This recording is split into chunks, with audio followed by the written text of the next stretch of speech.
The safety bar doesn't belong in the corner gathering dust, and it's not just for people with shoulder injuries. I'm Aiden from Deep Training, and today I'm going to show you why I regret not using the safety bar, and in particular the safety bar squat earlier in my training. While they've been in the gym for almost 2 decades, safety bars have mostly gone unnoticed. It even snuck past the scientific radar.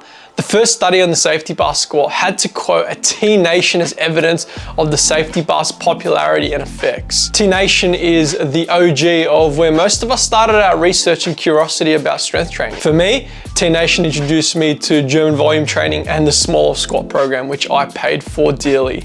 Comment down below on what T-Nation taught you. The safety bar squat was popularized by Fred Hatfield in the 1980s, and then it gained popularity again in the 1990s and early 2000s, thanks to Louis Simmons' endorsement. Westside introduced some wicked equipment to the strength world. But as Louis Simmons famously stated, I did not invent toilet paper. I'm just smart enough to use it. I didn't use it either. I'm talking about the safety bar, and in particular, the safety bar squat. And here are 4 reasons I wish I included them earlier in my training career. The safety bar squat could be the missing step towards mastering the squat pattern. When introducing a squat or any movement pattern to someone's training, it's important to think of a runway of progression and not go straight to the most difficult movement. For example, in the sport of weightlifting, the overhead squat can be considered one of the most difficult movements. And you don't go straight to that squat variant because it requires prerequisite mobility and stability to perform the movement. To illustrate this movement of progression, we can think of it in this way. Consider all human movement to take the form and shape of an arc. So when you lift your arm above your head, your arm starts by the side of your body, it goes out and finally finishes above your head. When you squat, knee starts in line with your body, and as you initiate the squat, the knee goes forward. As you raise up, the knee comes back in line with the body, resembling an arc motion. We refer to this as the limb arc model to describe movement. Understanding this allows us to identify difficult parts of a movement, generally when joints are furthest away from the body. Armed with this knowledge, I employ a setup that will increase the likelihood of a competent squat with appropriate range of motion that you can access. I start with the first progression by giving them a form of resistance that puts their arms closest to their body, such as a goblet squat. However, this variant is limited by your ability to hold a heavy dumbbell close to your body. Plus, you don't go to the gym to squat dumbbells. You want to hear them plates clap. Next, we move to a progression by thinking of the limb arc model and moving your arms away from your body. Generally, this is a back squat or a front squat, but this can be frustrating due to the movement and mobility restrictions. So why not employ the previous strategy of understanding that the closer the joints are to the body, the less competency we need and the more weight we can pull on that barbell. The unique shape of the safety bar allows you to keep your hands closer to your body and focus on driving an appropriate load while reaping the benefits from the squat. The second reason as to why we should use the safety bar is it can be a substitute for front squats. Due to its unique shape and design, the weight promotes anterior loading, similar to a front squat. Oftentimes, we add variation in our training to make sure we don't stall in our progress when it comes to the squat pattern or any movement for that matter. But we find ourselves loading the same joints over and over again in a similar manner. We've been squatting for a while, so let's do a front squat. Great on paper, more upright torso, you increase your knee flexion and you start to bias quad development. But the mobility it demands can restrict our ability to express force through this pattern. If you're having trouble with your front rack, check out this video above. The design of the safety bar promotes the load to be forward, providing that we are lifting the handles up whilst we perform the squat. We're using a variation that reduces compression through our back by allowing us to reach forward. It also gives the wrists, elbows, shoulder a break from the similar hand position that you expose yourself weekly.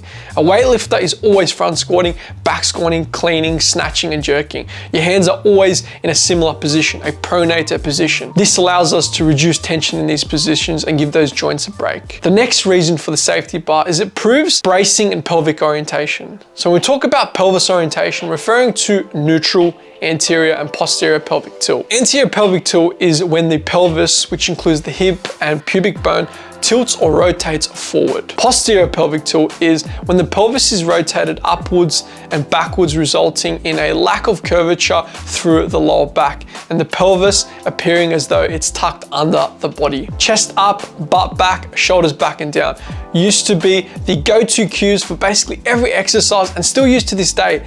The trouble is, adopting this position usually drives the entire structure and the ribs to flare, and it promotes our pelvis in an anterior tilted position. That anterior pelvic orientation biases a more forward center of mass that pushed onto your forefoot. This orientation restricts your ability to join the full ROM club. Ideally, we want our ribs and pelvis aligned for a more stacked position, improved brace, greater range of motion. I like to think of it as a solar eclipse, with the ribs as the sun, the diaphragm as the moon, and the pelvis as the earth. When they're aligned, we witness a beautiful spectacle, an unbeatable squat. The safety bar is our solar eclipse. It allows you to keep your hands close to your body, which helps keep your rib cage down, aligned with your pelvis. This will set you up in a better position to access and explore the greatest range of motion that you have possible. Since we are using load, it's a far greater stimulus than just gravity, which is what vast mobility drills rely on. The final reason, pretty much why I use a safety bar these days, is it's a self-limiting variation. This should not be viewed negatively. Instead, a self-limiting exercise feels hard, even if the weight isn't as much as you'd normally use. The safety bar can produce a high training effect with less weight. Coincidentally, the literature also supports this from both an experienced and non-experienced lifters. One such study by Hecker, they investigated the comparison of the safety bar and the back squat in competitive powerlifters. What they found was lifters on average squatted about 11% less for a 3RM on the safety bar versus a barbell.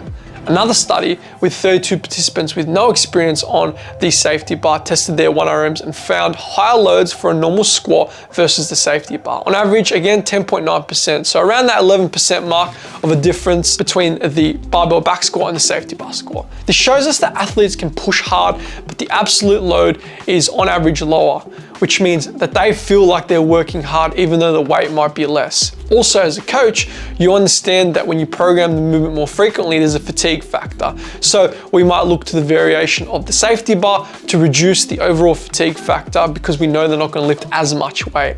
This is the same strategy as to why you use tempo squats or pause squats. They're self-limiting while still driving the desired adaptation. The safety bar is also a novel stimulus and can break the monotony of using the same equipment, being the barbell, and allows athlete a psychological break, even though they still be training this squat pattern.